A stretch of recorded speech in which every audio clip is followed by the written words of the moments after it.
مسجد ایسا چاہیے جس میں 1 بجے نماز ہوتا ہو، جائیں گے نماز پڑھیں گے اور شارٹ ہو جائیں گے، بھاگ جائیں گے، کون مولوی کا بیان سنے گا، پاگل ہو گیا، ورنہ پھر داڑھی ٹوپی پہننی پڑے گی، پاگل ہو گیا، ہم انسان کے بچے بن جائیں، شیطان کے بچے بنے ہوئے وہی ہمارے لیے کافی ہے، اتنے شریف ہم نہیں ہو، ہمارا باپ دادا نہیں ہو تو ہم کہاں سے ہو جائیں گے؟ ہمیں تو وہ جمعے کی مسجد چاہیے جس میں شارٹ کٹ میں نماز ہوتا ہو، اور سب سے پہلے چپل جہاں مطلب پچھلے والی صف ملے اور نماز السلام علیکم ورحمۃ اللہ، یہاں بھی پھیرنے کی ضرورت نہیں، یہیں سے نکل گیا، چل بھاگ بھائی، رش لگ جائے گا تو نکل نہیں پاؤں گا آسانی سے، وہ مسجد چاہیے ہمیں۔ امام صاحب تقریر کرے گا تو ہمیں نیند آئے گی، ابے بھائی دیر ہو رہی ہے یار، امام صاحب جلدی کرو، کھانا بھی کھانا گھر جا کے ایسے ہی ہے۔ بیان کون سنتا ہے بھائی؟ ہم اتنے اچھے تھوڑی ہوئے انسان کے بچے نہیں ہیں ہم جو بیان سنیں گے، بیان تو وہ سنے گا جو داڑھی ٹوپی پہ رکھتا ہے، ملا سنے گا، ہم نہیں سنیں گے بیان۔ بیان سننے کی ضرورت ان کو ہے کیونکہ وہ نماز پڑھتے ہم جمعے والی نمازی ہے تو صرف نماز پڑھیں گے اور 2 رکعت، وہ زیادہ نہیں، یا اللہ صرف 2 رکعت پڑھیں گے۔ ہمارے پاس اتنا ٹائم نہیں کہ ہم 4 سنت پہلے بھی پڑھے، پھر 2 فرض پڑھے، پھر 4 سنت بعد میں پڑھے، پھر 2 نفل، 2 سنت اور پڑھے، پھر 2 یہ اتنی بڑی مشقت ہمارا ضمیر گوارا نہیں کرتا کہ ہم اٹھائیں، ایسے ہی ہے۔ اور اس مسجد میں سب سے زیادہ رش ہوتا ہے جس میں جلدی نماز ہوتی ہے، ایسے ہی ہے۔ یہاں کوئی ہے ایسی مسجد؟ اگر ہے تو نہیں بتائیے گا۔ اس مسجد میں سب سے زیادہ رش ہوگا جس میں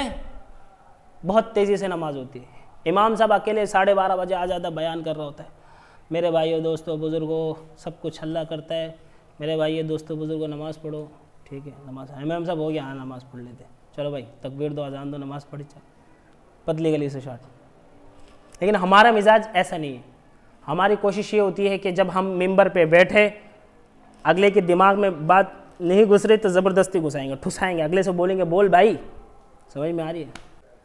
یہ زندگی کٹ رہی ہے، کبھی شام، کبھی صبح، کبھی رات، کبھی شام صبح رات کام، کبھی آپ بچے تھے، پھر لڑکپن میں آئے، پھر جوانی میں آئے، پھر بڑھاپے میں، پھر قبر میں، ختم، ایسے مٹیں گے نا، کوئی نام و نشان نہیں رہے گا۔ بچے کہیں گے ہمارے ابا جی تھے، ہمارے ابا تھے کسی زمانے میں، اگر ہمارے ابا نہیں ہوتے تو ہم کہاں سے آتے؟ ابا تھے اس لیے ہم ہیں، ابا نہیں ہوتے تو ہم بھی نہیں ہوتے۔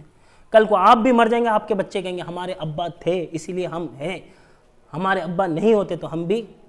نہیں ہوتے۔ دنیا کی زندگی دھوکہ ہے، وَمَا الْحَيَاةُ الدُّنْيَا إِلَّا مَتَاعُ الْغُرُورِ، دھوکہ۔ دنیا کی زندگی کیا ہے؟ دھوکہ، ایسا دھوکہ ہے نا، وہ بندہ شہد پینے میں ایسا لگ گیا کہ وہ شہد کیا ہے؟ دنیا کی زندگی، دنیا کے، جس کو لگے نا کہ یار مجھے بیان سننے میں بڑی تکلیف ہو رہی ہے، نماز پڑھنے میں، وہ اپنی ایمان کی فکر کرے، اس کو مزہ کیوں نہیں آ رہا، اس کو نماز میں دل کیوں نہیں لگ رہا، اس کو بیان میں دل کیوں نہیں لگ رہا، وہ سوچے ایسا تو نہیں ہے میں کافر کا بچہ بن گیا ہوں، اللہ رسول کی بات ہو رہی ہے اور مجھے کوف محسوس ہو رہی ہے، میرا دل تنگ ہو رہا ہے، دل کر رہا ابھی بھاگ جاؤں، ابھی چلا جاؤں، ایسا کیوں ہو رہا ہے میرے ساتھ؟ اگر ایسا ہو رہا ہے تو سمجھ لے وہ دوبارہ بار بار استغفار کرے اور کلمہ پڑھے اور اللہ سے معافی مانگے، یا اللہ میں تیرا بندہ ہوں، تو نے مجھے بنایا، یہ ہاتھ، پیر، کان، ناک، سر، دھڑ، جسم کے تمام اعضاء تو نہیں دیا، تو یہ تیری نافرمانی کیوں کر رہا ہے؟ تیری نافرمانی کیوں کر رہا ہے؟ یا اللہ میرا دل مسجد سے لگا دے، ایمان والوں سے لگا دے۔ اگر آپ کو ایسا ہوتا ہے تو توبہ کرے، یہ ایک چٹکلا دے دیا آپ کو فارمولہ، اگر کسی کا دل مسجد میں نہیں اٹکتا، نماز میں دل نہیں لگتا، بیان میں دل نہیں لگتا، نیک کام میں دل نہیں لگتا، تو پھر وہ اس میں اور کافر میں کوئی فرق نہیں ہے،